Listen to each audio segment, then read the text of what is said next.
Nifty ने इस week बहुत ही बेयरिश प्राइस एक्शन और वॉल्यूम दिखाया और उसके साथ क्लोजिंग दी है।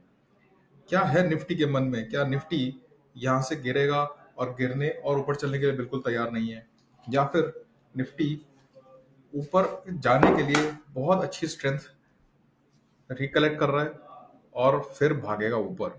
अगर आपको ये सवाल कंफ्यूज कर रहे हैं दोस्तों, तो ये वीडियो लास्ट तक देखिए। मैं कोशिश करूंगा कुछ ऐसे डेटा पॉइंट्स, डेटा सेट्स आपके साथ शेयर करने की जो कि आपको डिसीजन लेने में हेल्प करेंगे। याद रखिए, ये कोई रिकमेंडेशंस नहीं है ट्रेड के लिए, ये कोई प्लान्ड एजुकेशनल सीरीज का हिस्सा नहीं है वीडियो। ये सिर्फ रेफरेंस के लिए है वीडियो। और कोई भी ट्रेड लेने से पहले आप प्लीज अपने फाइनेंशियल एडवाइजर से जरूर जरूर सलाह लें।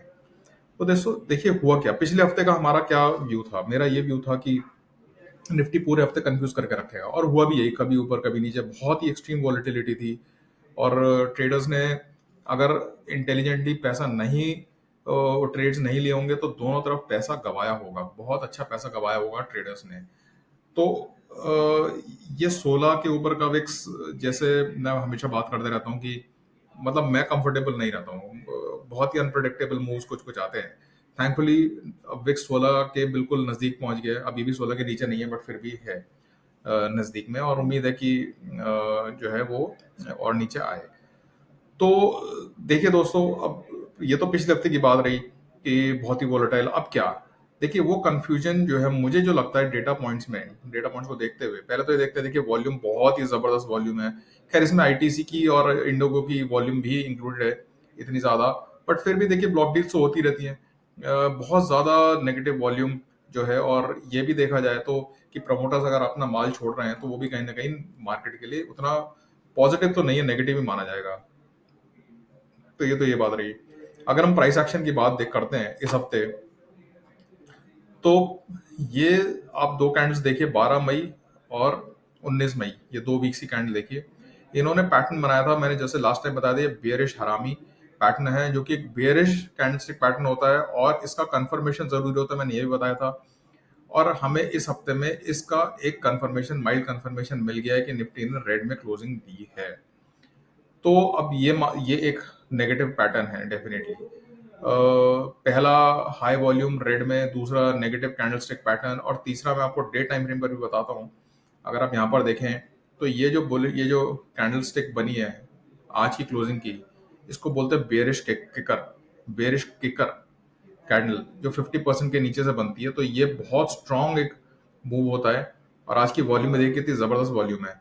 ये बहुत स्ट्रांग पैटर्न होता है, रेयर पैटर्न होता है, बहुत स्ट्रांग पैटर्न होता है, और जो कि बताता है कि आप मतलब नेगेटिव मूव इंडिकेट करता है। तो ये बेरिश हरामी पैटर्न का कंफर्मेशन हमें मिल गया। पहली बात, वॉल्यूम बहुत ज्यादा हाई है, तो हम विश्वास कर सकते हैं इस पैटर्न के ऊपर। और सिर्फ एक गनीमत यही है कि हमारा जो ये डॉटेड लाइन सपोर्ट है ये नहीं टूट रहा है। और दूसरी सबसे इंपॉर्टेंट चीज अगर आप देखें, ध्यान रखिए, ये डॉटेड लाइन चैनल जो है अपने आप में अपवर्ड मूविंग है। तो निफ्टी अगर इस पे भी सपोर्ट लेके खिसकता भी रहेगा ना, तभी भी आप ऑप्शन सेलर अगर हैं, आप पुट ऑप्शन सेल लगा कर रखा आपने, तो आप फिर भी कमा ही लेंगे। तो कमा के तो आप लेके जा रहे हैं घर, ऐसा तो कुछ नहीं, नहीं कमा के लेके जा रहे हैं। वरना वो एग्रेसिव मूव जो है, जिनके जो लोग ट्रेडर्स जनरली यूज टू होते हैं, वो नहीं मिल रहा है। थोड़ा पेशेंटली शांति से पैसा मिल रहा है। और एक्चुअली अगर आप देखें तो पेशेंटली शांति से पैसा, बोरियत से कमाया हुआ पैसा ट्रेडिंग में सबसे ज्यादा कहना चाहिए पैसा बनता है उसमें, अगर बोरियत से अगर आप पैसा कमा रहे हैं तो। क्योंकि ऑप्शन ट्रेडर को अगर बोर होना नहीं आता है कहीं ना कहीं, मतलब आप शब्दों का हेर फेर है, बोरियत बोले पेशेंस बोले, दोनों एक ही बात है। मगर जो ट्रेडर कहता है यार बोर हो रहा हूँ, पोजीशन बना रखी है, कुछ है नहीं, तो वो पैसा बना रहे बेसिकली, समझ लीजिए। तो बेसिकली ये है कि दूसरा, अच्छा अब हम बात करते हैं मूविंग एवरेजेस की। देखिए मेन कैचअप जो प्ले करना है ना, वो यहीं पर ही गड़बड़ हो रही है। और देखिए प्राइस मूविंग एवरेजेस के पास आना शुरू हो गया है, हो रहा है। लास्ट वीक बिल्कुल मूविंग एवरेज से सपोर्ट लिया 5 EMA से, निफ्टी ने और बाउंस किया। आज थोड़ा सा ऐसा लग रहा है कि ये मूविंग एवरेज नीचे आ रहा है।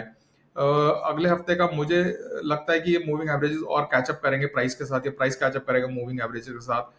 बट जहां तक मुझे लगता है कि इंट्रा वीक में मुझे लगता है कि डिप मिलेगा, क्लोजिंग वीक की शायद ना हो इस लाइन के नीचे, होपफुली। तो मैं मतलब यही मानकर चल रहा हूँ, बट लेट्स सी क्या होता है। अभी थोड़ा सा ये भी देखिए कि इंडिया विक्स जो है वो 9% कूल हुआ है, इस हफ्ते में, तो वो भी एक थोड़ा सा मतलब कंफ्यूज करेगा कि शायद प्रीमियम्स तो कम हो जाएंगे मगर अपवर्ड मूव मिलना चाहिए, बट यहाँ पर मूविंग एवरेजेस जो है वो थोड़ा सा कैचअप करने में टाइम लगा रहे हैं। तो शुरुआत हफ्ते के शुरुआत में थोड़ा सा कंफ्यूजन बना रहेगा जो मुझे लगता है एक दो दिन के लिए, बट उसके बाद अगर हमें कोई गैप अप भी मिलता है, मुझे नहीं लगता कि वो गैप अप सस्टेन होगा डेटा को देखते हुए। न्यूज बेस्ड चीजें बिल्कुल अलग है। जैसे आज ट्रम्प का, देखिए आज मेरा व्यू था कि निफ्टी ऊपर जाएगा, मगर वो ट्रम्प वाली न्यूज आ गई कि वहां के कोर्ट ने, फेडरल कोर्ट ने उनको या थोड़ा सा छूट दे दी है 9 जून तक के लिए, तो अपना डिसीजन ले सकते हैं, अपना सोच के बता सकते हैं कि भाई क्यों करना चाहते हैं, क्या करना चाहते हैं, वो सब चीजें।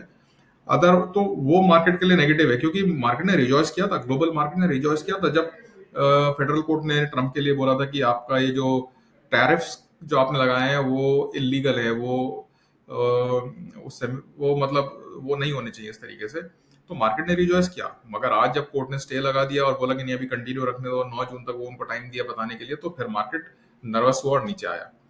तो अब देखिए क्या होता है इस चीज में। तो ये दोस्तों ये सारी चीजें हैं।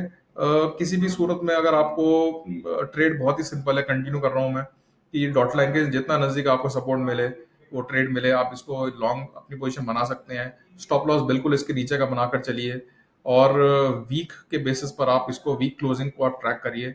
मूविंग एवरेज का सपोर्ट आपको मिलेगा डेफिनेटली। तो ये आप एक सिंपल सा ट्रेड बनाकर आप चल सकते हैं दोस्तों। दूसरा, जो दोस्त ओआई को समझते हैं, ओआई की बात करता हूं मैं। देखिए 5 जून की अगर हम अब एक्सपायरी की बात कर रहे हैं, तो हमारे पास कॉल्स रिटर्न है करीब करीब 9,909, 9.4 करोड़, और पुट्स है 6.5 करोड़। तो ऑब्वियसली कॉल राइटर का दबदबा है, ऊपर निकलना उतना आसान नहीं होगा। और फिर से वही पैटर्न बन गया है जिसको देखकर लगता नहीं शॉर्ट कवरिंग बहुत आसान होगी।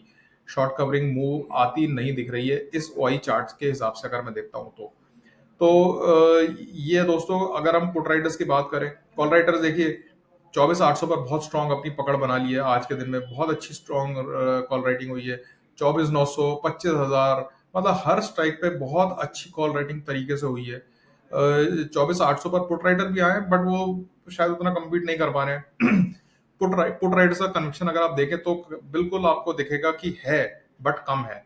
अब इस केस में है और कम का क्या मतलब है, देखिए मतलब नीचे की साइड में अगर आप ओआई की चार्ट देखते हैं तो नीचे खिसकना निफ्टी के लिए आसान है, 24,000 तक जाना आसान है, मगर क्योंकि वहां पर मूविंग एवरेजेस है तो वो नहीं खिसकेगा इतना आराम से। तो कहीं ना कहीं वो टसल मुझे लगता है कंटिन्यू रहेगा। थोड़ा सा वोलेटाइल बोथ साइड मूव्स आपको देखने को मिल सकते हैं, मिलते रहेंगे। अगर किसी तरीके से गैप अप होता भी है कुछ भी इस हफ्ते में, तो वो मुझे लगता नहीं कि सस्टेन हो पाएगा। और एकदम से अपसाइड का मूव मेरे को नहीं लगता कि निफ्टी कुछ देगा। न्यूज बेस की बात देखिए अलग है, बट डेटा को देखते हुए नहीं लगता कि एकदम अपसाइड की मूव हमको मिल सकती है। डाउन साइड भी धीरे धीरे, डाउन साइड भी मेरे को नहीं लगता ऑनेस्टली कि ओआई देखते हुए तो डेफिनेटली है कि भाई नीचे बहुत स्ट्रॉन्ग सपोर्ट नहीं कॉल राइट्स के मुकाबले, बट हमें नीचे अच्छा सपोर्ट मिल रहा है कहीं ना कहीं। हमारे मूविंग एवरेजेस हैं हर, आप समझिए ना 50, 60, 100 पॉइंट पर तो वो आपको सपोर्ट देते रहेंगे। तो मार्केट देखिए वही है, मार्केट है ऑप्शन ट्रेडर्स की मार्केट है ये मार्केट फ्यूचर ट्रेडर्स की नहीं है, ये ऑप्शन ट्रेडर्स की मार्केट है। और स्टॉक वाइज एक्शन अच्छा चल रहा है, आप वहां पर ध्यान दे सकते हैं। अगर इंडेक्स में आपको लगता है कि आप इंडेक्स नहीं मतलब प्रेजेंटली आपके स्टाइल के खिलाफ जा रहा है, तो ये है दोस्तों मेरा एनालिसिस ओवरऑल। आप को अगर अच्छा लगा तो लाइक करिए, शेयर करिए, सब्सक्राइब करिए, and continue to watch my videos दोस्तों। Continue to share comments and feedback. Thanks for watching my video. My name is Abhishek Mittal.